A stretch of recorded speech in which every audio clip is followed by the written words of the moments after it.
현수가 떨리는 손으로 어머니의 낡은 수첩을 펼치는 순간 재벌 회장 박동철 아들 박준혁 비자금 계좌 335-7791-8824.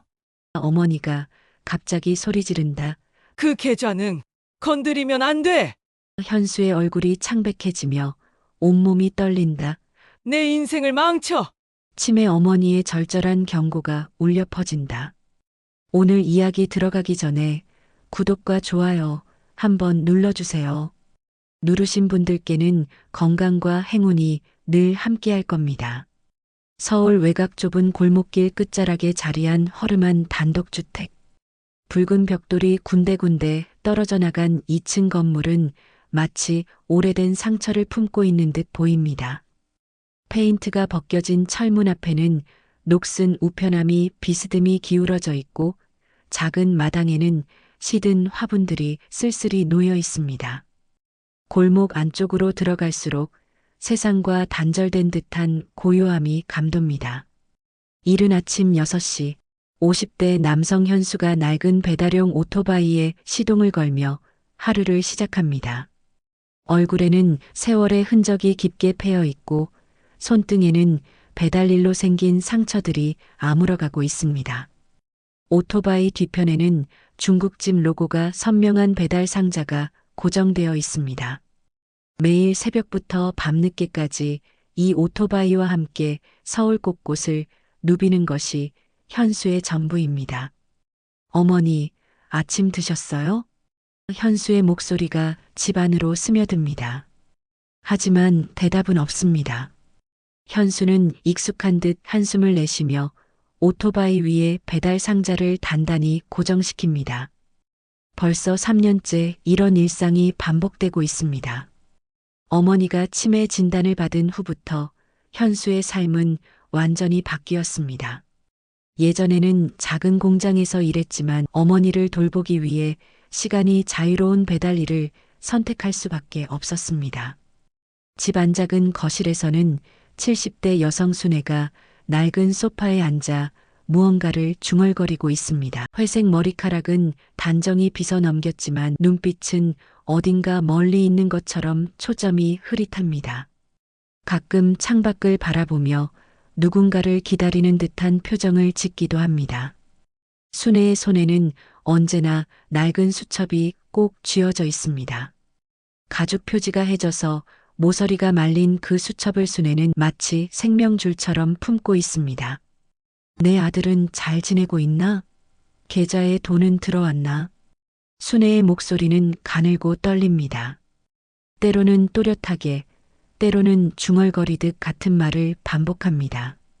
치매에 걸린 지 벌써 3년이 넘었지만 유독 계좌라는 단어만큼은 선명하게 발음합니다. 마치 그 단어만은 절대 잊어서는 안 되는 것처럼 말입니다. 다른 모든 기억들이 안개 속으로 사라져갔지만 이상하게도 돈과 계좌에 관한 이야기만큼은 매일 똑같이 반복됩니다. 수네는 가끔 수첩을 펼쳐보려 하지만 곧이어 다시 꽉 껴안습니다. 그러면서 주변을 두리번거리며 누군가 보고 있는지 확인합니다. 수첩 속에는 무언가 중요한 비밀이 적혀 있는 것 같지만 수네는 절대 다른 사람에게 보여주려 하지 않습니다.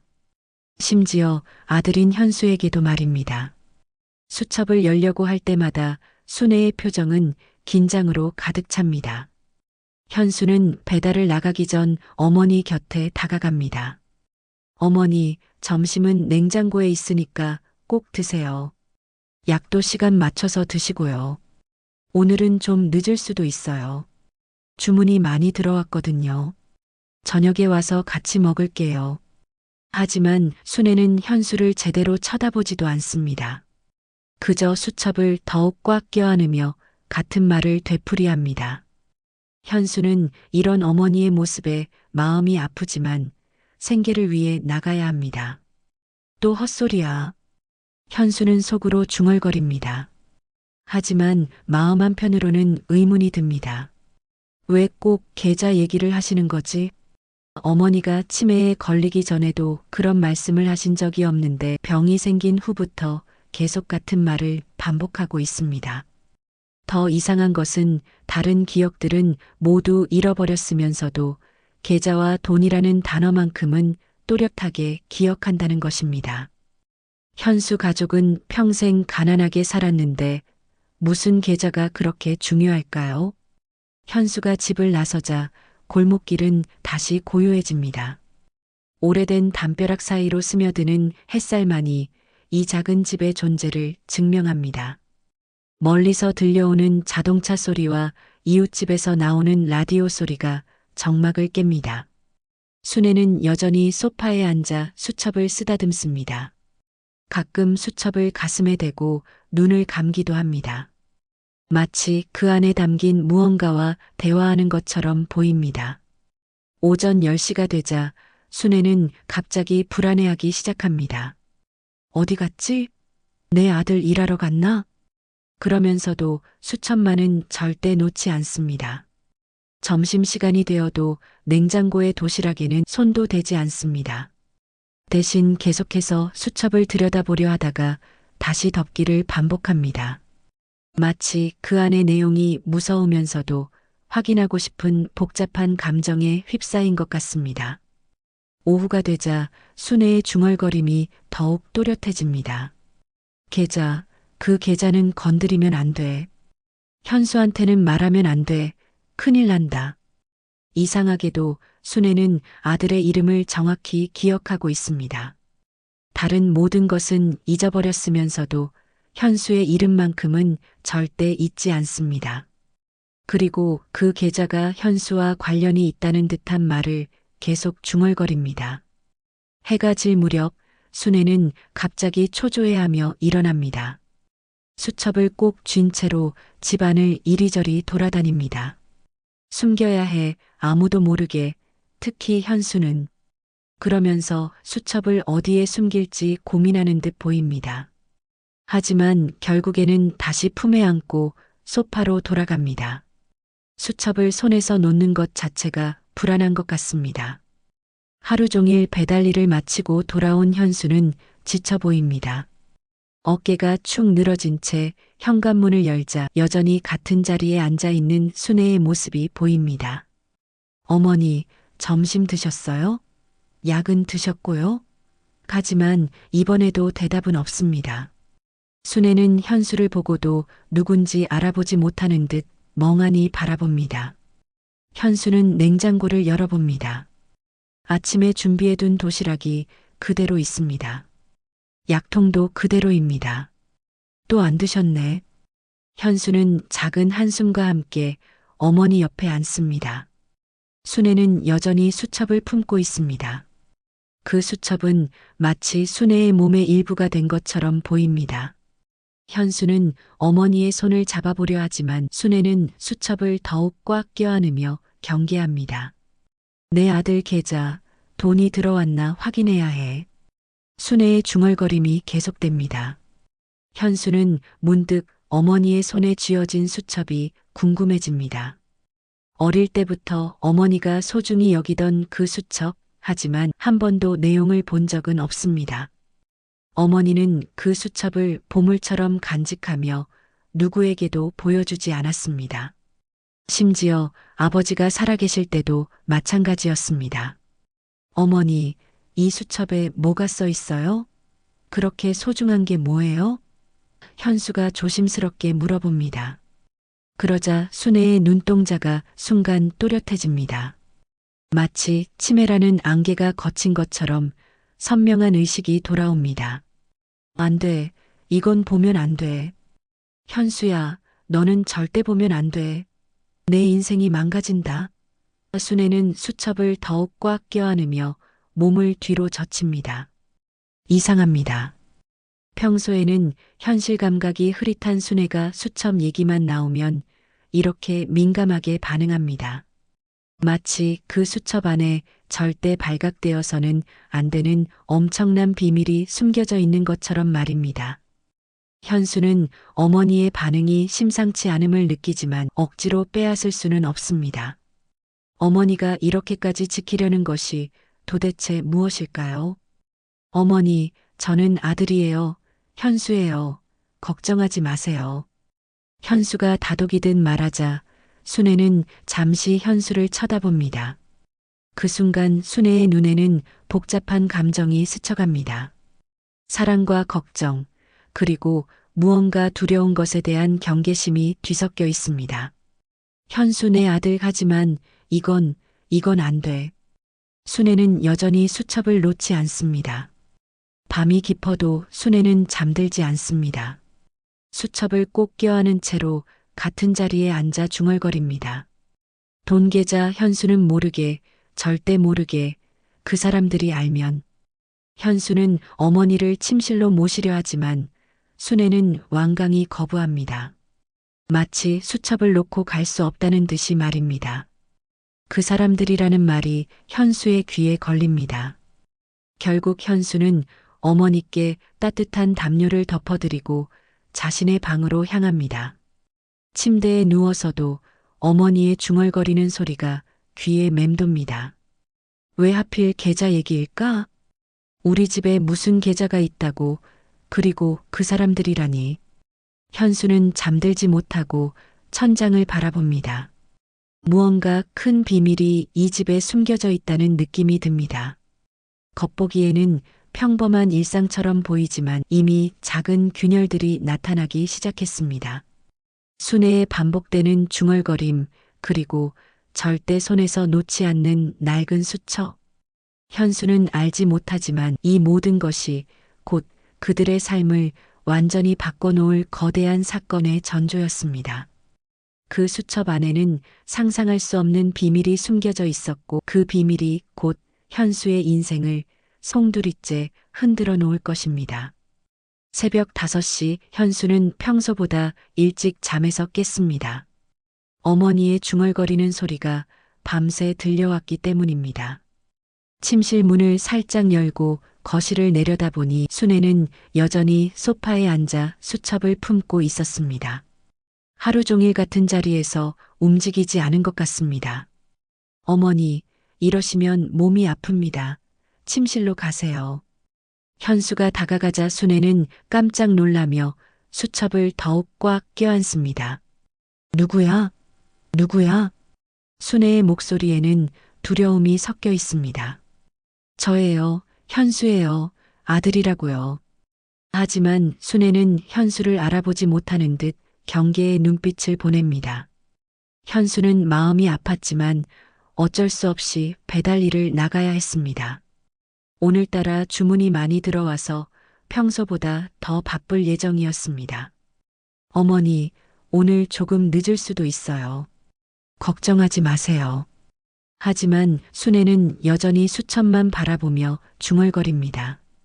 오후 3시경 현수는 잠시 집에 들러 어머니 상태를 확인하려 했습니다. 그런데 거실에 순애의 모습이 보이지 않습니다. 어머니, 어디 계세요? 현수는 급하게 집안을 둘러봅니다. 화장실, 부엌, 침실까지 모두 찾아봤지만 순애는 없었습니다. 현수의 심장이 빠르게 뛰기 시작합니다. 치매 환자가 집을 나가면 길을 잃고 돌아오지 못할 수도 있습니다. 어머니, 현수는 급하게 집 밖으로 나가 골목길을 살펴봅니다. 다행히 골목 끝에서 순애를 발견할 수 있었습니다. 순애는 담벼락에 기대어 앉아 수첩을 펼쳐보고 있었습니다. 어머니, 여기서 뭐 하세요? 위험해요. 현수가 다가가자 순애는 놀라며 수첩을 덮습니다. 하지만 그 순간 현수는 수첩에 적힌 글자 몇 개를 흘끗 볼 수 있었습니다. 박동철, 계좌번호 같은 단어들이 눈에 들어왔습니다. 현수는 궁금했지만 일단 어머니를 집으로 모셔야 했습니다. 어머니, 들어가요. 감기 걸려요. 현수가 순애의 팔을 잡으려 하자 순애는 갑자기 소리를 지릅니다. 안 돼. 이걸 보면 안 된다고 했잖아. 순애는 수첩을 가슴에 꽉 안으며 현수를 밀어냅니다. 평소 힘없던 어머니가 이렇게 강하게 저항하는 모습을 본 것은 처음이었습니다. 현수는 어머니를 달래며 집으로 모셨습니다. 하지만 마음속으로는 계속 궁금증이 일었습니다. 박동철이라는 이름, 그리고 계좌번호. 현수는 그 이름을 어디서 들어본 것 같았습니다. 잠시 생각해 보니 뉴스에서 본 기억이 났습니다. 대기업 회장 이름이었던 것 같습니다. 저녁 배달을 마치고 돌아온 현수는 어머니가 잠든 사이 조용히 인터넷을 검색해 봤습니다. 박동철이라고 입력하자 수많은 기사들이 나왔습니다. 박동철, 대한민국 10대 재벌 중 하나인 대성그룹의 회장이었습니다. 현수는 놀랐습니다. 왜 어머니가 그런 유명한 사람의 이름을 수첩에 적어뒀을까요? 다음 날 아침 현수는 평소보다 일찍 일을 마치고 집으로 돌아왔습니다. 순애가 화장실에 간 사이 현수는 소파에 놓인 수첩을 발견했습니다. 평소 절대 손에서 놓지 않던 수첩을 깜빡하고 놔둔 것입니다. 현수는 잠시 망설였습니다. 어머니의 사생활을 침해하는 것 같아서 꺼려졌지만 어머니의 안전을 위해서라도 알아야 할 것 같았습니다. 현수는 조심스럽게 수첩을 펼쳤습니다. 첫 번째 페이지에는 어머니의 젊은 시절 사진이 붙어 있었습니다. 정말 아름다웠던 어머니의 모습이었습니다. 그 옆에는 한 남성과 함께 찍은 사진도 있었습니다. 현수가 본 적 없는 남성이었습니다. 아버지는 분명 아니었습니다. 현수가 페이지를 넘기자 충격적인 내용이 나타났습니다. 재벌 회장 박동철 아들, 박준혁 비자금, 계좌 3355-7791-8824-0156. 현수는 눈을 의심했습니다. 어머니가 왜 재벌 회장의 아들 이름과 계좌번호를 알고 있는 것일까요? 더 이상한 것은 그 옆에 적힌 메모였습니다. 절대 공개하면 안 됨, 현수 위험. 현수의 손이 떨렸습니다. 이게 무슨 의미인지 전혀 이해할 수 없었습니다. 비자금이라는 것은 불법적인 돈을 의미하는 것 같은데 어머니가 왜 그런 정보를 갖고 있을까요? 그리고 자신이 위험하다는 것은 무슨 뜻일까요? 수첩을 더 넘겨보니 더 많은 내용들이 적혀 있었습니다. 1987년 대성그룹 비서실 근무, 박동철 회장과의 관계, 준혁이의 출생 같은 내용들이었습니다. 현수는 점점 더 혼란스러워졌습니다. 어머니가 그 유명한 재벌 회장의 비서였다는 것도 놀라웠지만 준혁이라는 이름이 계속 나오는 것이 이상했습니다. 그때 화장실에서 나온 순애가 현수를 발견했습니다. 순애의 얼굴은 순간 하얗게 질렸습니다. 현수야, 그걸 왜 봤어? 순애는 급하게 달려와 수첩을 빼앗으려 했습니다. 하지만 현수는 수첩을 놓지 않았습니다. 어머니, 이게 뭐예요? 왜 재벌 회장 이름이 여기 있어요? 순애는 갑자기 울음을 터뜨렸습니다. 안 된다고 했잖아. 보면 안 된다고. 그러면서도 수첩을 빼앗으려 계속 노력했습니다. 현수는 어머니가 이렇게까지 반응하는 것을 보니 더욱 궁금해졌습니다. 어머니, 설명해 주세요. 이게 대체 뭐예요? 그러자 순애가 갑자기 소리쳤습니다. 그 계좌는 건드리면 안 돼. 그건 내 인생을 망쳐. 순애의 목소리에는 절망과 두려움이 가득했습니다. 마치 그 계좌와 관련된 무언가 끔찍한 일이 일어날 것을 예상하는 것 같았습니다. 현수는 더욱 당황했습니다. 어머니, 진정하세요. 저한테 설명해 주세요. 도대체 뭐가 문제인 거예요? 하지만 순애는 계속 울면서 수첩을 달라고 했습니다. 현수야, 제발 잊어버려. 못 본 걸로 해줘. 현수는 결국 수첩을 어머니께 돌려드렸습니다. 하지만 이미 본 내용은 지울 수 없었습니다. 박동철, 박준혁, 비자금 계좌. 이 모든 것들이 현수의 머릿속에서 맴돌았습니다. 어머니가 평생 숨겨온 비밀이 무엇인지 그리고 자신이 정말 위험에 처해 있는 것인지 알고 싶었습니다. 순애는 수첩을 받아들고 다시 가슴에 꽉 안았습니다. 그리고 중얼거리기 시작했습니다. 비밀 절대 비밀. 현수는 모르게 그 사람들이 알면 큰일. 현수는 그 사람들이라는 말이 계속 신경 쓰였습니다. 도대체 누구를 말하는 것일까요? 그날 밤 현수는 잠들 수 없었습니다. 수첩에서 본 내용들이 계속 떠올랐습니다. 특히 자신의 이름 옆에 적힌 위험이라는 단어가 머릿속을 떠나지 않았습니다. 현수는 결심했습니다. 어머니가 말해주지 않는다면 직접 알아내야겠다고 말입니다. 다음 날부터 현수의 새로운 여정이 시작될 것입니다. 어머니가 평생 숨겨온 비밀을 찾아서 그리고 자신에게 닥칠지도 모르는 위험의 정체를 알아내기 위해서 말입니다. 현수는 아직 모르고 있었습니다. 이 모든 것이 자신의 인생을 완전히 바꿔놓을 거대한 사건의 시작이라는 것을 말입니다. 다음 날 아침 현수는 평소와 다른 결심을 품고 일어났습니다. 어머니의 비밀을 직접 알아내기로 한 것입니다. 배달 일을 핑계로 대성그룹 본사 근처를 돌아다니며 박동철 회장에 대한 정보를 수집하기로 했습니다. 현수는 스마트폰으로 대성그룹 본사 위치를 검색했습니다. 강남구 역삼동에 있는 60층 고층 빌딩이었습니다. 어머니, 오늘도 늦을 수 있어요. 배달 구역이 좀 멀어서요. 현수는 거짓말을 했습니다. 순애는 여전히 수첩을 꽉 쥔 채 같은 말을 중얼거리고 있었습니다. 계좌 위험해, 현수는 모르게. 어머니의 말을 들으며 현수는 더욱 확신했습니다. 반드시 진실을 알아내야 한다고 말입니다. 오후 2시 현수는 대성그룹 본사 앞에 도착했습니다. 거대한 유리 건물이 하늘을 찌를 듯 솟아 있었고 정장을 입은 사람들이 바쁘게 오가고 있었습니다. 현수는 자신의 낡은 배달복을 내려다봤습니다. 이곳 사람들과는 너무나 다른 세상에 살고 있다는 것을 실감했습니다. 하지만 포기할 수는 없었습니다. 현수는 건물 근처 카페에서 몇 시간을 기다렸습니다. 혹시 박동철 회장이나 그의 아들 박준혁을 볼 수 있을까 하는 희망이었습니다. 스마트폰으로 박준혁의 사진을 검색해서 얼굴을 외웠습니다. 30대 중반으로 보이는 수려한 외모의 남성이었습니다. 아버지인 박동철 회장을 닮은 듯 날카로운 인상이었습니다.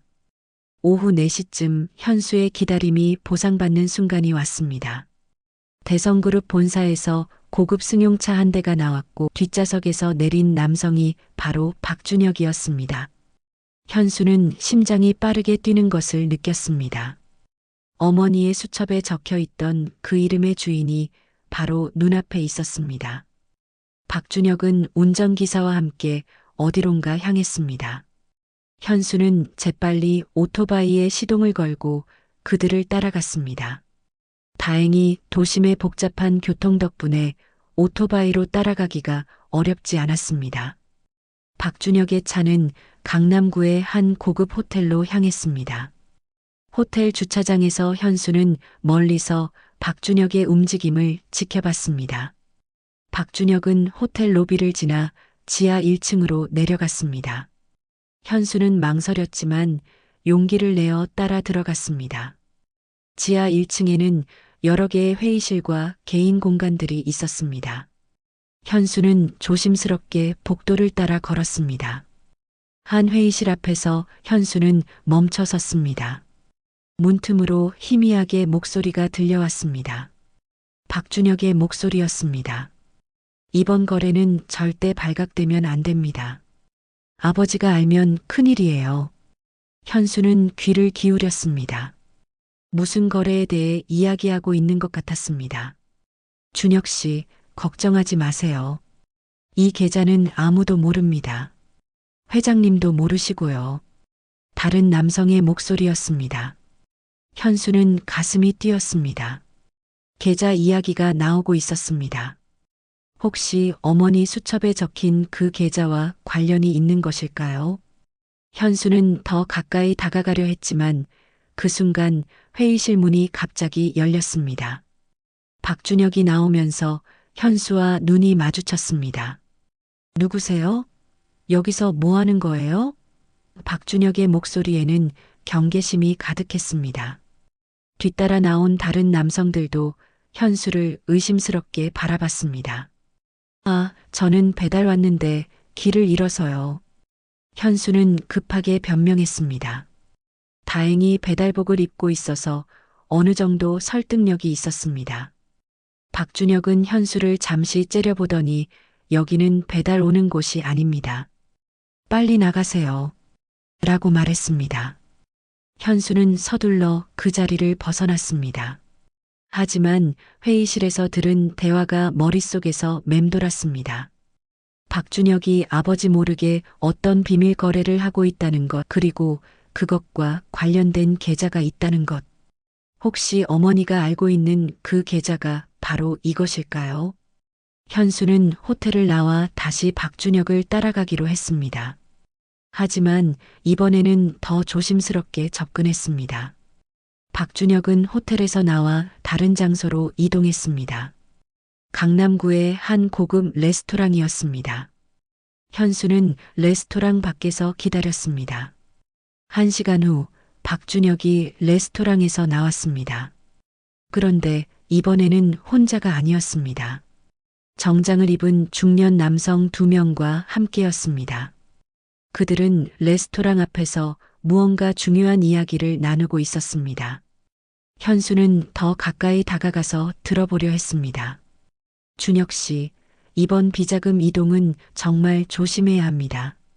정부에서 수사가 시작되면 모든 게 끝이에요. 한 남성이 말했습니다. 현수는 깜짝 놀랐습니다. 비자금이라는 단어가 나왔습니다. 어머니 수첩에 적혀 있던 바로 그 단어였습니다. 알고 있습니다. 그래서 더욱 신중하게 처리하고 있어요. 이 계좌번호는 절대 누구도 모르니까 안전할 겁니다. 박준혁이 대답했습니다. 그러면서 주머니에서 종이 한 장을 꺼내 보여줬습니다. 현수는 그 종이에 적힌 숫자들을 보려고 눈을 크게 뜨고 집중했습니다. 비록 멀리서였지만 현수는 몇 개의 숫자를 확인할 수 있었습니다. 3355로 시작하는 계좌번호였습니다. 현수의 심장이 거세게 뛰었습니다. 어머니 수첩에 적혀 있던 계좌번호와 같은 시작 번호였습니다. 이것이 우연의 일치일까요? 아니면 정말 같은 계좌인 것일까요? 이 돈들이 공개되면 아버지뿐만 아니라 우리 모두 감옥에 가게 됩니다. 절대 발각되어서는 안 돼요. 박준혁의 목소리에는 절박함이 담겨 있었습니다. 현수는 점점 더 큰 그림이 보이기 시작했습니다. 박준혁이 아버지인 박동철 회장의 비자금을 몰래 관리하고 있는 것 같았습니다. 그런데 더 충격적인 것은 박준혁의 다음 말이었습니다. 다행히 이 계좌를 아는 사람은 저희밖에 없어요. 예전에 아버지 비서였던 그 여자는 이미 치매에 걸려서 아무것도 기억하지 못하니까요. 현수는 귀를 의심했습니다. 예전 비서라는 것이 혹시 어머니를 말하는 것일까요? 그 여자가 혹시 뭔가 기록해 놓은 건 없을까요? 다른 남성이 물었습니다. 설마요.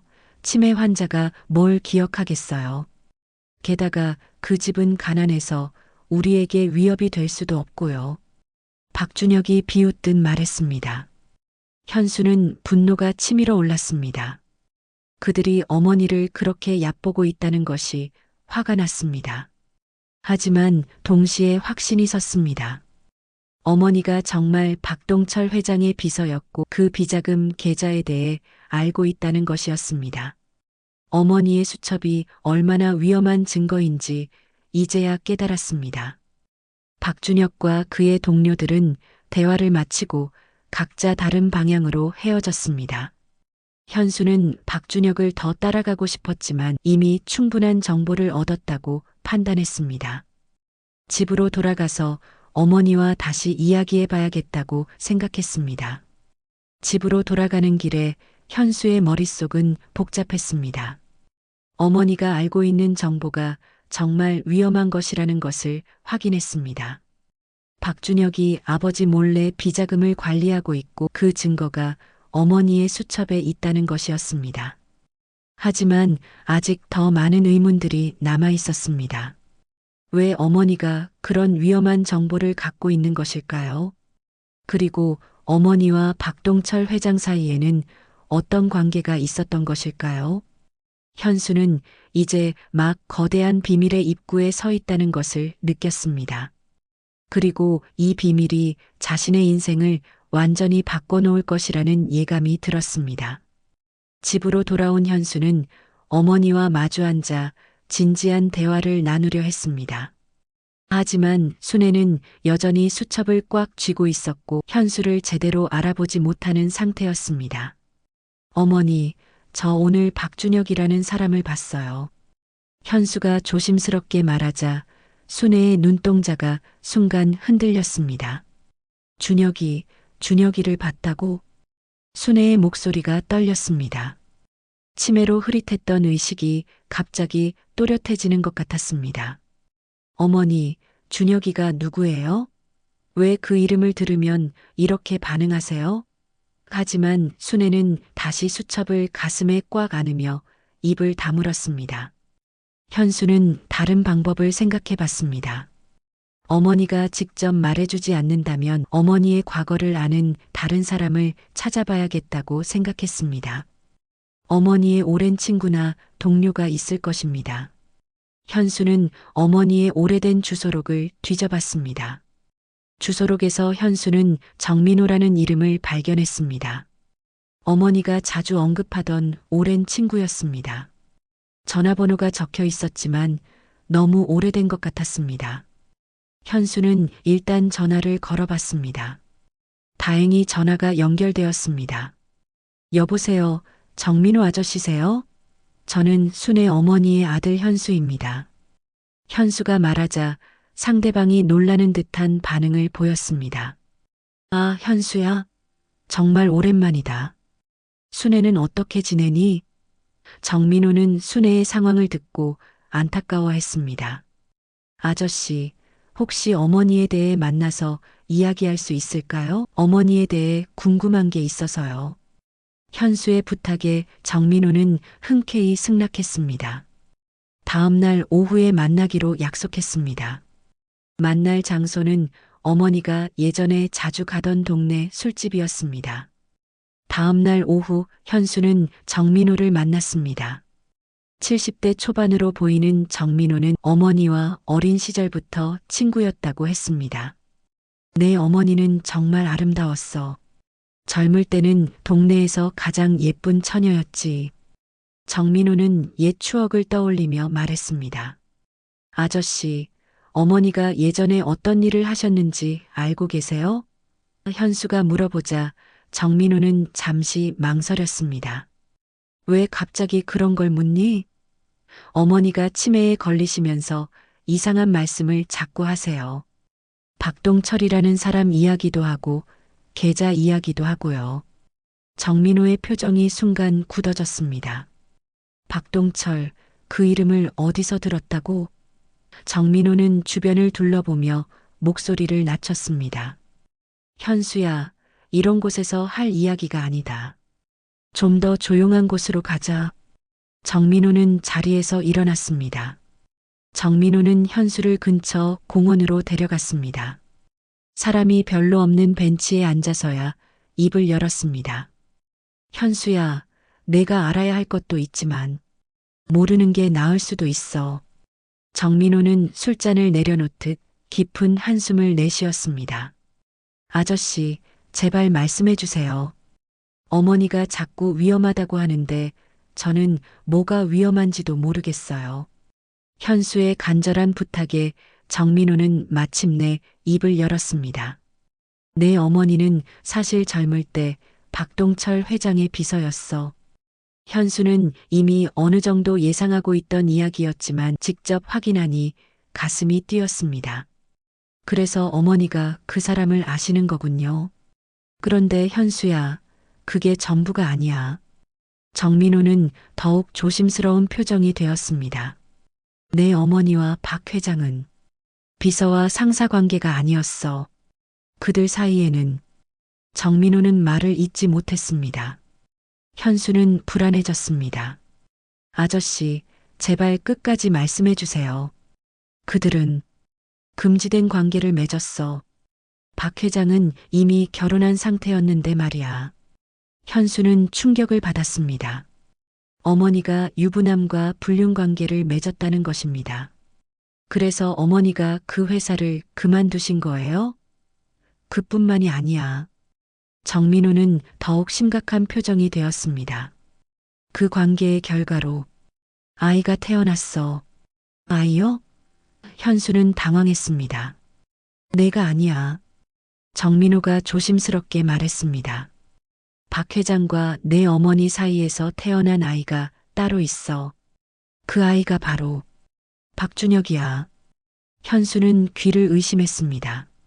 어머니와 박동철 회장 사이에서 준혁이 태어났다는 것입니다. 그럼 준혁이는 어머니 친아들이야. 정민호가 고개를 끄덕였습니다. 하지만 세상에는 박 회장의 적자로 알려져 있지. 박 회장 부인이 불임이었거든. 그래서 순애가 낳은 아이를 자신의 아이로 입양한 거야. 현수는 머리가 복잡해졌습니다. 그럼 너는 그 후에 순애가 고아원에서 데려온 아이야. 정민호의 말에 현수는 큰 충격을 받았습니다. 자신이 어머니의 친아들이 아니라는 것, 그리고 진짜 아들은 박준혁이라는 것입니다. 왜 어머니가 저를 데려오신 거예요? 현수의 목소리가 떨렸습니다. 순애는 준혁이를 박 회장에게 보내고 너무 괴로워했어. 그래서 내가 5살 때 고아원에서 데려온 거야. 준혁이의 빈자리를 채우려고 했던 것 같아. 현수는 자신의 정체성이 흔들리는 것을 느꼈습니다. 평생 어머니의 친아들이라고 생각했는데 사실은 고아원 출신이었던 것입니다. 그리고 진짜 아들은 재벌가의 후계자가 되어 있었습니다. 그럼 제가 어머니한테는 너는 순애에게 정말 소중한 아들이야. 정민호가 현수의 어깨를 두드렸습니다. 하지만 현수야, 이 비밀이 세상에 알려지면 큰일이 나. 정민호는 걱정스러운 표정이 되었습니다. 박 회장 입장에서는 준혁이의 출생 비밀이 드러나면 안 되거든. 재벌 상속 문제와도 연결되어 있고, 그래서 어머니가 위험하다고 하시는 거군요. 그래. 내 어머니는 준혁이의 진짜 어머니라는 증거를 갖고 있어. 그리고 박 회장의 비자금에 대해서도 알고 있지. 정민호는 현수를 걱정스럽게 바라봤습니다. 만약 그 정보가 세상에 나오면 박 회장 가문이 무너질 수도 있어. 현수는 이제야 상황의 심각성을 깨달았습니다. 어머니가 갖고 있는 정보가 얼마나 위험한 것인지, 그리고 자신이 왜 위험에 처해 있는지 알 수 있었습니다. 아저씨, 그럼 제가 어떻게 해야 하죠? 모른 척하는 게 최선이야. 내 어머니도 그래서 평생 입을 다물고 있었던 거야. 하지만 현수는 이미 박준혁을 만났고 그들의 비밀 대화를 들어버렸습니다. 이제 더 이상 모른 척할 수 없는 상황이 되었습니다. 현수야, 절대 누구에게도 이 이야기를 하면 안 돼. 내 목숨이 위험할 수도 있어. 정민호의 경고가 현수의 귀에 울렸습니다. 집으로 돌아오는 길에 현수는 복잡한 심정이었습니다. 자신의 출생 비밀과 어머니의 과거, 그리고 박준혁과의 관계까지 모든 것이 얽혀 있었습니다. 현수는 이제 어떤 선택을 해야 할지 고민에 빠졌습니다. 진실을 밝힐 것인가, 아니면 평생 침묵을 지킬 것인가. 어머니를 만나자 순애는 여전히 수첩을 꽉 쥐고 있었습니다. 현수야, 위험해. 그들이 알면. 순애의 중얼거림이 이제는 다르게 들렸습니다. 어머니가 평생 지켜온 비밀의 무게가 얼마나 컸는지 현수는 이제야 이해할 수 있었습니다. 정민호와의 만남 이후 사흘이 지났습니다. 현수는 알게 된 진실의 무게에 짓눌려 있었습니다. 자신이 고아원 출신이라는 것, 그리고 박준혁이 어머니의 친아들이라는 충격적인 사실들이 머릿속에서 맴돌았습니다. 하지만 일상은 계속되어야 했고 현수는 평소처럼 배달 일을 나갔습니다. 그런데 이상한 일이 벌어지기 시작했습니다. 며칠 전부터 현수 주변에 낯선 사람들이 나타나기 시작한 것입니다. 배달을 하다 보면 같은 차가 계속 따라오는 것 같았고 집 근처에서도 수상한 사람들을 목격했습니다. 처음에는 착각이라고 생각했지만 점점 더 확실해졌습니다. 오후 3시경 현수가 마지막 배달을 마치고 집으로 돌아가는 길이었습니다. 평소보다 빨리 끝난 일정이라 어머니가 혼자 있는 시간을 줄이려고 서둘렀습니다. 하지만 골목길 입구에서 검은색 승용차 2대가 길을 막고 있는 것을 발견했습니다. 현수는 불안한 마음으로 오토바이를 세웠습니다. 차에서 정장을 입은 남성 4명이 내렸습니다. 그들의 표정은 딱딱했고 현수를 향해 다가왔습니다. 현수 씨죠? 잠시 이야기 좀 해야겠습니다. 그중 한 명이 차분하지만 위협적인 목소리로 말했습니다. 누구세요? 저한테 무슨 일이 있나요? 현수가 물었지만 그들은 대답 대신 현수의 팔을 잡았습니다. 저항하지 마세요. 다치고 싶지 않으시면요. 현수는 순간 위험을 감지했습니다. 이들이 박동철 회장과 관련된 사람들일 가능성이 높았습니다. 현수는 도망치려 했지만 4명의 건장한 남성들을 상대하기에는 역부족이었습니다. 그들은 현수를 차에 태우고 어디론가 향했습니다. 현수는 창밖을 보며 어디로 가는지 파악하려 했지만 길이 익숙하지 않았습니다. 도심에서 점점 멀어지는 것 같았습니다. 1시간 정도 후 차는 외곽의 한 창고 건물 앞에 멈춰섰습니다. 주변에는 사람이 거의 없는 조용한 공업지역이었습니다. 현수는 차에서 내려 창고 안으로 끌려갔습니다. 창고 안에는 의자 하나와 테이블이 놓여 있었고 전구 하나만이 희미하게 공간을 비추고 있었습니다. 앉으세요. 그들 중 리더로 보이는 남성이 현수를 의자에 앉혔습니다.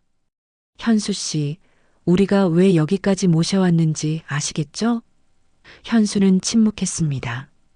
이미 상황을 어느 정도 짐작하고 있었지만 섣불리 말하고 싶지 않았습니다. 최근에 대성그룹 본사 근처에서 자주 목격되셨더군요. 그리고 박준혁 상무님을 따라다니기도 했고요. 리더의 말에 현수는 놀랐습니다. 자신의 행동이 모두 감시받고 있었던 것입니다.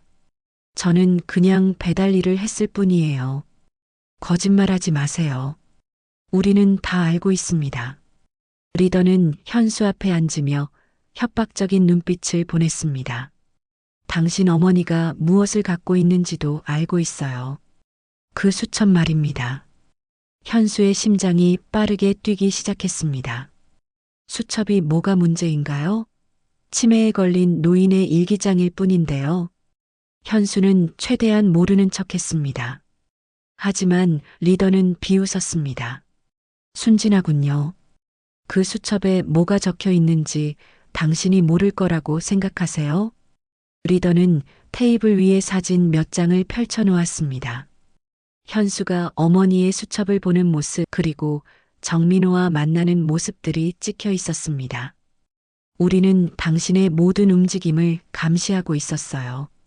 정민호 할아버지와 무슨 이야기를 나눴는지도 대충 짐작이 가고요. 현수는 등골이 서늘해졌습니다. 자신뿐만 아니라 정민호까지 위험에 처했을 수도 있다는 생각이 들었습니다. 그분은 아무것도 모르는 분이에요. 저를 위협하고 싶으면 저만 상대하세요. 위협이라니요. 우리는 단지 대화를 하고 싶을 뿐입니다. 리더는 일어나서 현수 주위를 돌기 시작했습니다. 현수 씨, 당신 어머니가 갖고 있는 그 수첩이 얼마나 위험한 물건인지 아시나요? 그 안에는 박 회장 가문 전체를 무너뜨릴 수 있는 정보가 들어 있어요. 현수는 여전히 침묵을 지켰습니다. 비자금 계좌 정보, 준혁 상무의 출생 비밀 그리고 여러 가지 불법 거래 내역들. 리더는 현수의 반응을 살피며 말했습니다.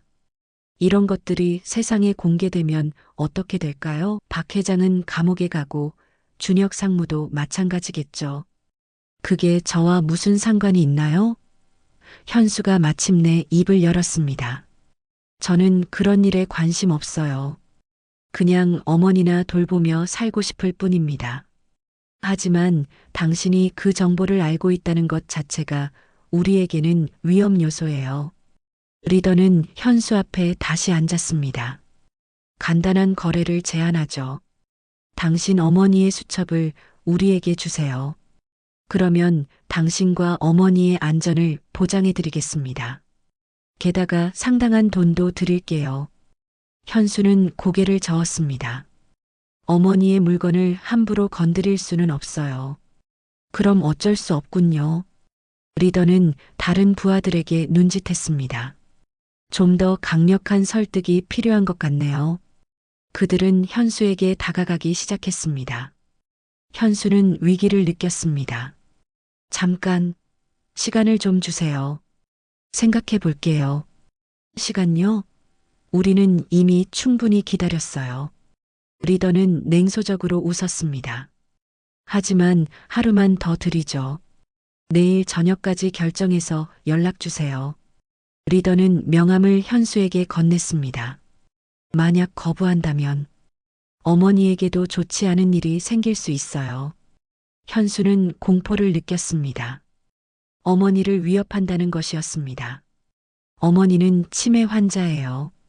아무것도 모르는 분이라고요. 그래도 위험 요소는 제거해야죠. 리더의 말에는 차가운 잔인함이 담겨 있었습니다. 그들은 현수를 다시 차에 태워 집 근처까지 데려다 줬습니다. 내일 저녁 8시까지 결정해서 연락 주세요. 그리고 혹시 경찰이나 다른 누구에게 이 일을 말한다면 리더는 의미심장한 미소를 지었습니다. 후회하게 될 거예요. 집에 도착한 현수는 다리가 후들거렸습니다. 집 안으로 들어가니 순애가 없었습니다. 어머니, 현수는 급하게 집안을 뒤졌습니다. 화장실, 부엌, 침실까지 모두 찾아봤지만 순애는 없었습니다. 설마 그들이 어머니를 먼저 데려간 것일까요? 현수는 패닉 상태가 되어 집 밖으로 뛰어나갔습니다. 어머니, 어디 계세요? 골목길을 돌아다니며 소리쳤습니다. 이웃들이 나와서 걱정스럽게 바라봤지만 순애의 모습은 보이지 않았습니다. 현수는 절망에 빠졌습니다. 1시간 정도 찾아다닌 후 현수는 동네 경찰서에 신고하려 했습니다. 하지만 그 순간 리더의 경고가 떠올랐습니다. 경찰에 신고하면 더 큰 위험이 닥칠 수도 있었습니다. 현수는 진퇴양난에 빠졌습니다. 밤이 되어도 순애는 돌아오지 않았습니다. 현수는 거실에 앉아 머리를 감쌌습니다. 어머니의 안전과 그 위험한 수첩 사이에서 선택해야 하는 상황이 되었습니다. 하지만 정작 어머니가 없다면 수첩도 의미가 없었습니다. 새벽이 되어서야 현수는 문득 한 곳을 떠올렸습니다. 어머니가 가끔 가던 동네 뒷산의 작은 정자였습니다. 혹시나 하는 마음으로 그곳을 향했습니다. 다행히 정자에서 순애를 발견할 수 있었습니다. 순애는 수첩을 꽉 쥔 채 정자 벤치에서 잠들어 있었습니다. 어머니, 현수는 순애를 깨웠습니다. 순애는 눈을 뜨며 현수를 바라봤습니다. 현수야, 무서운 꿈을 꿨어. 나쁜 사람들이 와서. 순애의 말에 현수는 가슴이 철렁했습니다. 혹시 어머니도 위협을 받은 것일까요? 현수는 어머니를 집으로 모시며 생각했습니다. 이제 더 이상 도망갈 곳이 없었습니다. 내일 저녁까지 결정해야 했습니다. 수첩을 넘겨주고 어머니의 안전을 지킬 것인가 아니면 다른 방법을 찾을 것인가. 현수의 선택이 두 사람의 운명을 결정할 것이었습니다. 다음 날 아침 현수는 거의 잠들지 못했습니다. 어머니를 찾아온 안도감도 잠시 저녁까지 결정해야 하는 시간이 다가오고 있었습니다. 순애는 밤새 악몽에 시달렸는지 계속 뒤척였고 수첩을 더욱 꽉 껴안고 있었습니다. 무서워. 나쁜 사람들이 와. 순애는 잠꼬대를 하며 두려움을 표현했습니다. 현수는 배달일을 쉬고 어머니 곁에 있기로 했습니다. 혹시나 또 어머니가 사라질까봐 걱정이 되었습니다. 오전 내내 현수는 여러 가지 방법을 생각해 봤습니다. 경찰에 신고하는 것, 다른 곳으로 피하는 것, 아니면 정말 수첩을 넘겨주는 것까지도 고려했습니다. 점심시간이 되자 현수는 어머니에게 식사를 권했습니다. 어머니, 죽 좀 드세요. 하지만 순애는 식욕이 없어 보였습니다. 대신 계속 수첩을 바라보며 중얼거렸습니다. 지켜야 해. 이건 중요해. 준혁이를 위해서. 준혁이라는 이름이 나오자 현수는 귀를 기울였습니다. 어머니, 준혁이가 누구예요? 현수가 다시 한번 물어보자 순애는 잠시 맑은 정신이 돌아온 듯 현수를 쳐다봤습니다. 준혁이는 내 아들. 순애의 목소리가 떨렸습니다. 하지만 현수야, 너도 내 아들이야. 둘 다 내 아들이야. 현수는 어머니의 말에서 복잡한 감정을 읽을 수 있었습니다. 정민호에게 들은 이야기가 사실이라면 준혁은 어머니의 친아들이고 자신은 입양된 아들이었습니다. 하지만 어머니에게는 둘 다 소중한 아들이었던 것 같습니다. 오후 3시경 순애가 갑자기 불안해하기 시작했습니다. 현수야, 나 이상해. 머리가 아파. 순애는 손으로 머리를 감쌌습니다. 현수는 급하게 어머니를 침실로 모셨습니다. 어머니, 괜찮아요. 제가 여기 있으니까 걱정 마세요. 그런데 순애는 갑자기 수첩을 현수에게 내밀었습니다. 현수야, 내가 죽으면 이걸. 현수는 놀랐습니다. 어머니, 무슨 소리예요? 죽는다는 말씀하지 마세요. 하지만 순애는 계속 수첩을 내밀었습니다. 중요해. 정말 중요해. 현수는 조심스럽게 수첩을 받았습니다. 순애는 안도한 듯 눈을 감았습니다. 이제 현수가 지켜줘. 순애의 말에 현수는 책임감을 느꼈습니다. 어머니가 평생 지켜온 비밀을 자신에게 맡긴 것입니다. 현수는 수첩을 다시 자세히 들여다봤습니다. 이번에는 더 많은 페이지를 넘겨볼 수 있었습니다. 어머니와 박동철 회장의 사진들, 그리고 어린 준혁의 사진들이 있었습니다. 한 장의 사진에서 현수는 충격적인 것을 발견했습니다. 5살 정도의 자신과 어머니가 함께 찍은 사진이었습니다. 사진 뒤편에는 어머니의 글씨로 현수 입양일, 1995년 3월 15일, 내 두 번째 아들이라고 적혀 있었습니다. 현수는 가슴이 뭉클해졌습니다. 어머니가 자신을 정말 아들로 여기고 있다는 증거였습니다. 수첩을 더 넘기자 어머니가 적은 일기들이 나왔습니다. 준혁이를 보낼 때 너무 아팠다. 하지만 그 아이의 미래를 위해서는 어쩔 수 없었다. 현수가 와서 조금 위로가 된다. 이 아이도 내 아들이다. 현수는 눈물이 났습니다. 또 다른 페이지에는 더 충격적인 내용이 있었습니다. 박동철이 나에게 입을 다물라고 협박했다.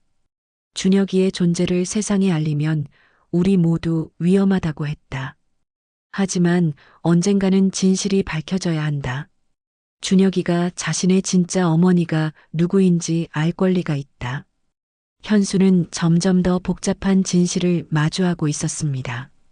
어머니가 단순히 비밀을 지키고 있는 것이 아니라 언젠가는 진실을 밝히고 싶어 했던 것입니다. 하지만 그렇게 하기에는 너무 위험했던 것 같습니다. 오후 5시가 되자 현수는 중요한 결심을 했습니다.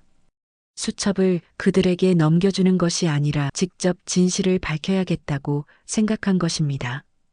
어머니가 평생 품고 있던 고통을 끝내주고 싶었습니다. 그때 순애가 잠에서 깼습니다. 현수야, 수첩은? 여기 있어요, 어머니. 현수가 수첩을 보여주자 순애는 안도했습니다. 하지만 곧이어 순애의 표정이 진지해졌습니다. 현수야, 엄마가 너한테 말하고 싶은 게 있어. 순애는 침대에서 일어나 현수 옆에 앉았습니다. 치매로 흐릿했던 의식이 갑자기 맑아진 것 같았습니다. 현수야, 넌 내 진짜 아들이 아니야. 순애의 고백이 시작되었습니다. 너는 고아원에서 데려온 아이야. 현수는 이미 알고 있던 사실이었지만 어머니의 입에서 직접 듣는 것은 달랐습니다. 내 진짜 아들은 준혁이야. 순애의 목소리가 떨렸습니다. 하지만 현수야, 너는 내가 선택한 아들이야. 피보다 더 소중한 내 아들이야. 현수는 어머니의 손을 잡았습니다. 어머니, 저도 알고 있어요. 하지만 상관없어요. 어머니는 저에게 진짜 어머니예요. 순애는 눈물을 흘렸습니다. 고마워. 정말 고마워. 어머니, 왜 준혁이를 박 회장에게 보내셨어요? 현수가 물어보자 순애는 깊은 한숨을 내쉬었습니다. 그 아이의 미래를 위해서였어. 나랑 있으면 가난하게 살 수밖에 없었거든. 하지만 순애는 말을 잇지 못했습니다. 하지만 후회하세요? 매일 후회해. 내 아이를 돈 때문에 포기했다는 게. 그래서 너를 데려온 거야. 준혁이 빈자리를 채우려고. 순애는 솔직하게 털어놨습니다.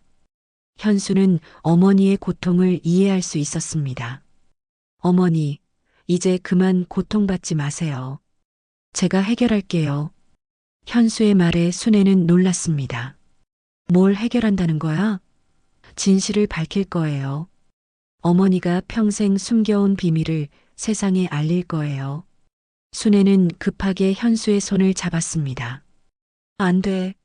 위험해. 그 사람들이 우리를 가만두지 않을 거야. 하지만 현수는 이미 결심을 굳혔습니다.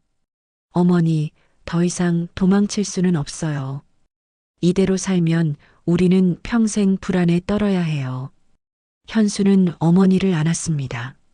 어머니, 저는 어머니의 피로 태어난 게 아니라 사랑으로 길러진 아들이에요. 그게 더 소중해요. 순애는 현수의 품에서 울었습니다. 현수야, 미안해. 정말 미안해. 미안하실 거 없어요. 어머니가 저를 선택해 주셔서 감사해요. 현수는 진심으로 말했습니다. 혈연이 전부가 아니라는 것을 깨달았습니다. 어머니의 사랑이 더 중요했습니다. 저녁 7시가 되자 현수는 최종 결정을 내렸습니다. 수첩을 넘겨주는 것이 아니라 언론에 공개하기로 한 것입니다. 어머니와 준혁, 그리고 자신 모두가 진실 속에서 새로운 시작을 할 수 있기를 바랐습니다. 어머니, 제가 어떤 선택을 하든 저를 믿어주세요.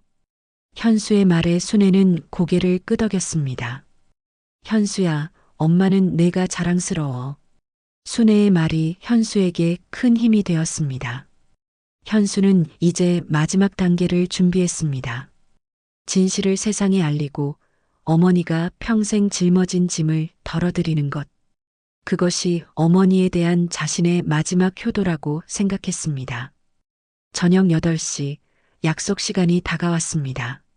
현수는 어머니를 침실에 모시고 나서 리더에게 전화를 걸었습니다. 결정했습니다. 만나서 이야기하죠. 리더는 만족스러운 목소리로 장소를 알려줬습니다. 어제와 같은 창고였습니다. 수첩을 가져오는 걸 잊지 마세요. 하지만 현수는 다른 계획을 세워뒀습니다. 창고로 가기 전에 먼저 다른 곳에 들를 예정이었습니다. 현수는 가방에 수첩과 함께 몰래 녹음기를 넣었습니다. 그리고 미리 작성해둔 편지를 책상 위에 놓았습니다. 혹시 자신에게 무슨 일이 생겼을 때를 대비한 것이었습니다. 어머니, 곧 돌아올게요. 걱정하지 마세요. 현수는 순애에게 인사했습니다.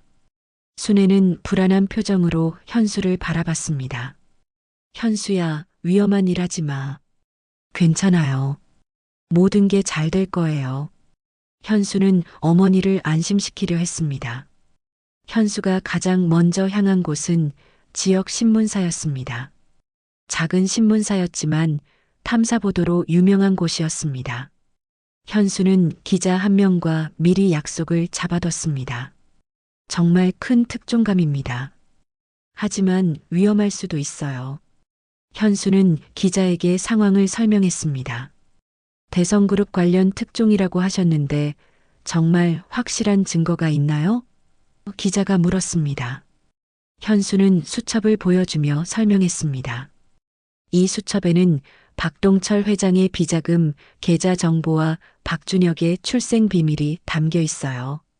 기자는 눈을 크게 뜨며 관심을 보였습니다. 만약 제가 오늘 밤 돌아오지 못하면 이 내용을 기사로 써주세요. 현수는 수첩을 복사해서 기자에게 맡겼습니다. 그리고 이 녹음기에는 오늘 밤 있을 대화가 녹음될 거예요. 기자는 현수의 용기에 감탄하며 약속했습니다. 오후 9시 현수는 창고에 도착했습니다. 리더와 그의 부하들이 기다리고 있었습니다. 늦었군요. 수첩은 가져왔나요? 리더가 다가왔습니다. 현수는 가방에서 수첩을 꺼내 보여줬습니다. 여기 있어요. 하지만 조건이 있어요. 조건이라니요? 당신이 조건을 걸 입장이 아니죠. 리더는 비웃었습니다. 하지만 현수는 당당했습니다. 박준혁을 직접 만나고 싶어요. 그분과 이야기하고 나서 수첩을 넘겨드릴게요. 리더는 당황한 기색을 보였습니다. 준혁 상무님을 왜 만나려고 하죠? 개인적인 이야기가 있어요. 제가 누구인지 그분이 알아야 할 것 같아서요. 현수의 말에 리더는 잠시 고민했습니다. 그리고 전화를 걸어 누군가와 통화했습니다. 30분 후 박준혁이 창고에 도착했습니다. 현수는 처음으로 가까이서 그를 마주봤습니다. 정민호가 말했듯이 어머니를 닮은 부분이 있었습니다. 특히 눈매가 비슷했습니다. 당신이 그 배달원이군요. 도대체 뭘 원하는 겁니까? 현수는 깊게 숨을 들이쉬었습니다. 준혁 씨, 순애라는 이름 알고 계세요? 박준혁의 표정이 순간 굳어졌습니다. 그 이름을 어떻게... 그분이 제 어머니예요. 그리고 당신의 친어머니이기도 하죠. 박준혁은 충격을 받은 듯 뒤로 물러섰습니다. 무슨 소리를 하는 거예요? 당신은 박동철 회장과 순애 사이에서 태어난 아들이에요. 하지만 세상에는 회장 부인의 아들로 알려져 있죠. 현수의 말에 창고 안이 조용해졌습니다. 증거라도 있나요? 박준혁이 떨리는 목소리로 물었습니다. 현수는 수첩에서 박준혁의 어린 시절 사진을 꺼냈습니다. 이 사진은 어머니가 직접 찍은 거예요. 당신을 박 회장에게 보내기 전에 말이죠. 박준혁은 사진을 보며 말을 잃었습니다.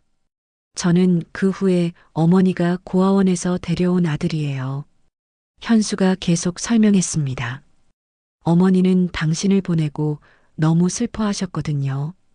그래서 저를 데려오신 거예요. 박준혁은 복잡한 표정으로 현수를 바라봤습니다. 왜 이제 와서 이런 이야기를 하는 겁니까? 박준혁의 목소리에는 분노와 혼란이 섞여 있었습니다. 당신들이 어머니를 위협했거든요. 더 이상 참을 수 없어요. 현수는 당당하게 말했습니다. 리더가 끼어들었습니다. 준혁 상무님, 이런 헛소리에 귀 기울이실 필요 없습니다. 그냥 수첩만 받고 끝내죠. 하지만 박준혁은 손으로 리더를 제지했습니다. 잠깐, 더 들어보겠습니다. 준혁 씨, 당신도 알고 있을 거예요. 자신의 출생에 대해 의문을 가져본 적이 있을 거예요. 현수의 말에 박준혁은 움찔했습니다.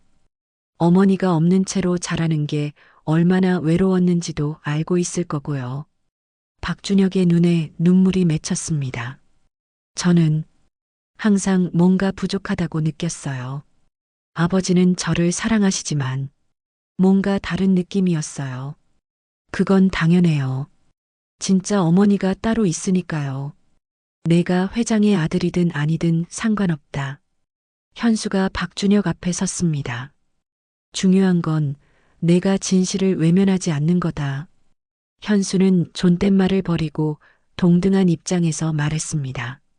우리는 같은 어머니의 아들이야. 박준혁은 혼란스러워했습니다. 하지만 이 돈을 공개하면 우리 모두 끝장이에요. 아버지도 저도 회사도. 그래서 평생 거짓말 속에서 살 거야? 현수가 반박했습니다. 그 순간 현수는 수첩을 높이 들어 올렸습니다. 여러분, 이 수첩에는 박동철 회장의 비자금 계좌 정보와 박준혁의 진짜 출생 비밀이 담겨 있어요. 현수는 큰 소리로 외쳤습니다. 사실 창고 밖에는 기자들이 숨어서 기다리고 있었습니다. 리더와 부하들이 현수에게 달려들려 했지만 그때 박준혁이 그들을 막았습니다. 멈춰! 박준혁의 외침에 모든 사람들이 멈춰섰습니다. 더 이상 거짓말은 그만입니다. 박준혁은 천천히 현수에게 다가갔습니다. 당신 말이 맞아요. 저는 진실을 외면하고 살아왔어요. 그리고 창고 문을 열어 밖에 있던 기자들을 불러들였습니다. 여러분, 제가 직접 말씀드리겠습니다. 기자들이 몰려들자 박준혁은 깊게 숨을 들이쉬었습니다. 저 계좌는 다 사실입니다. 그리고 제 어머니는 당신이 아니라 순애 여사입니다. 박준혁의 고백에 기자들은 열심히 받아 적었습니다. 현수는 박준혁의 용기에 감동했습니다.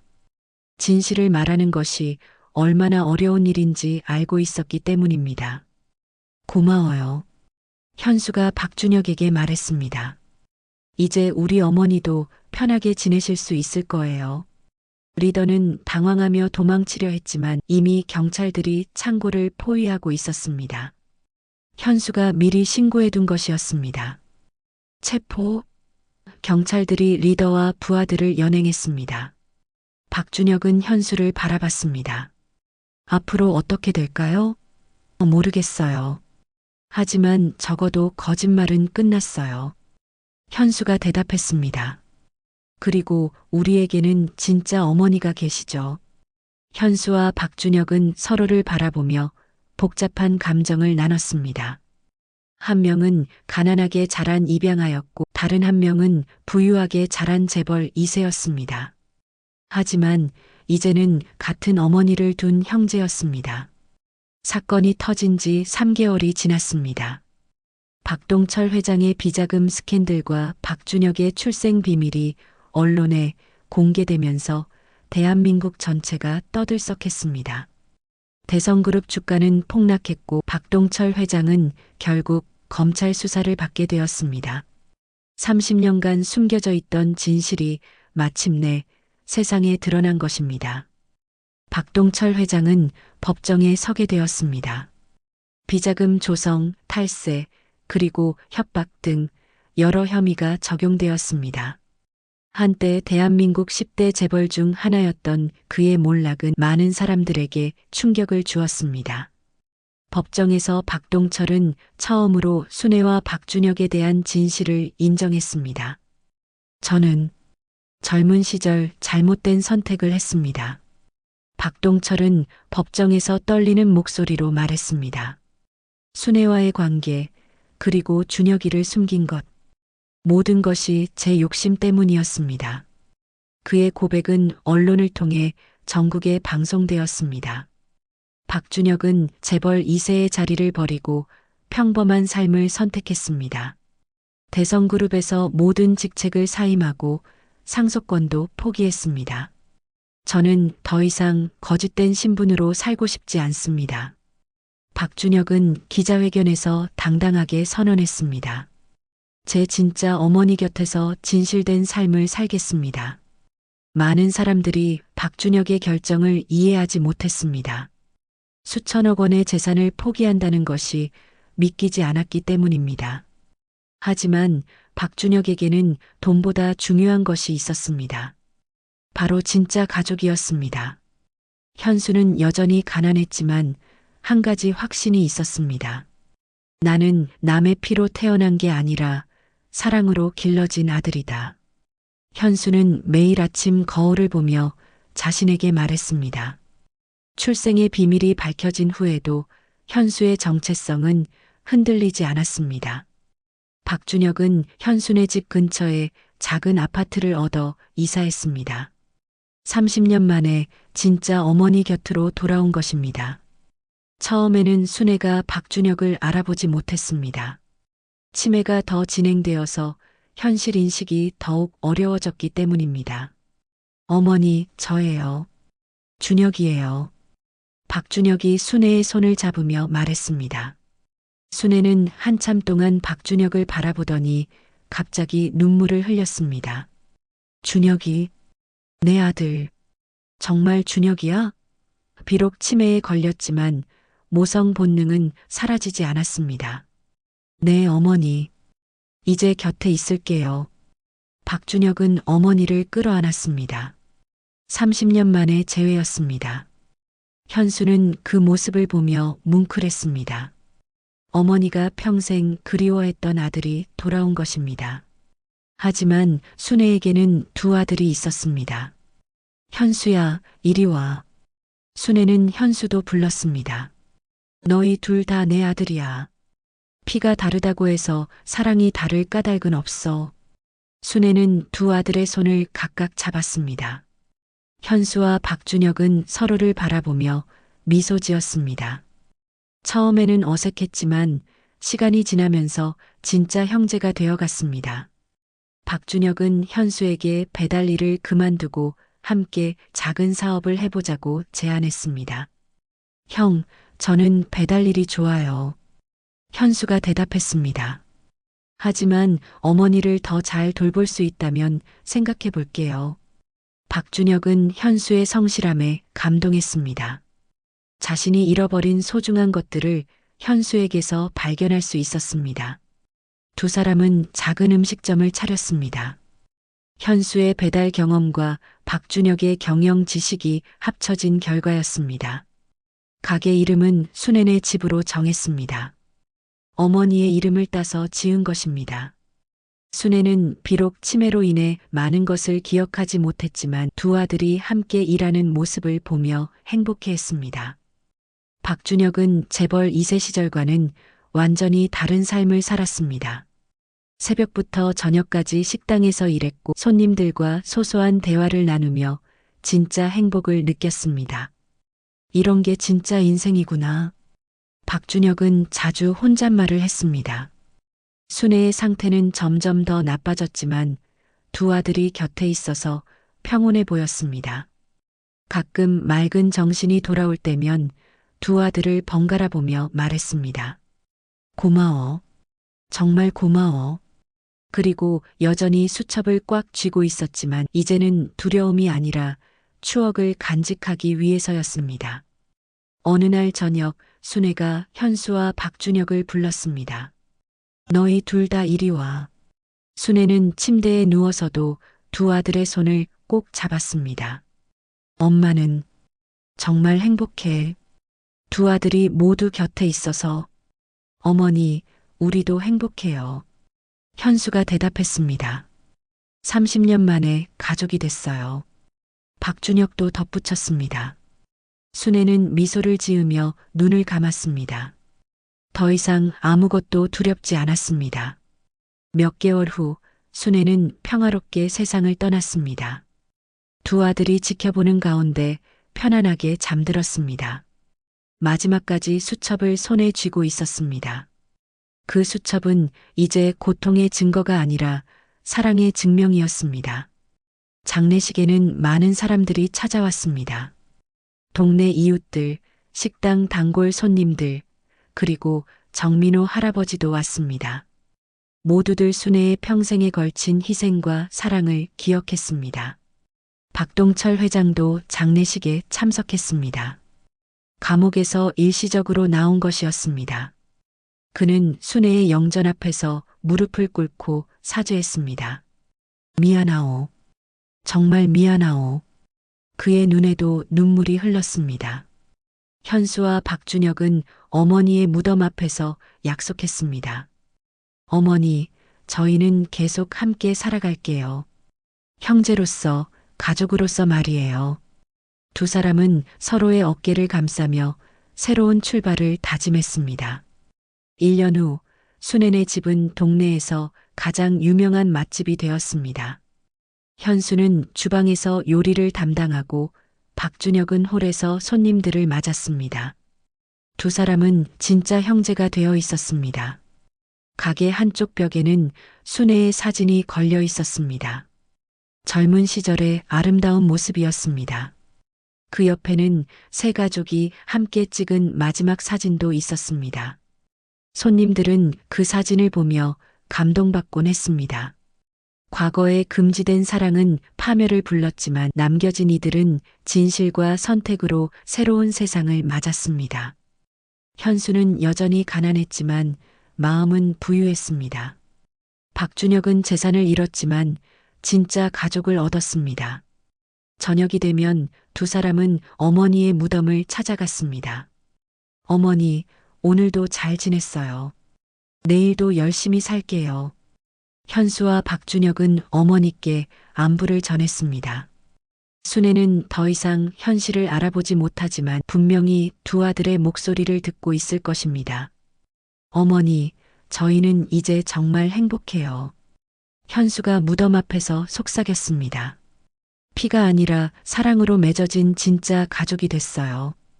바람이 불어와 두 사람의 머리카락을 스쳤습니다. 마치 어머니가 대답하는 것 같았습니다. 해가 지고 있었습니다. 현수와 박준혁은 손을 맞잡고 집으로 돌아갔습니다. 어머니가 남겨준 가장 소중한 선물인 서로를 지키며 새로운 내일을 향해 걸어갔습니다. 그들의 발걸음은 가볍고 희망차 보였습니다. 오늘 이야기 재미있게 보셨나요? 앞으로도 더 깊고 흥미로운 이야기로 찾아뵙겠습니다. 구독과 좋아요는 저에게 큰 힘이 됩니다.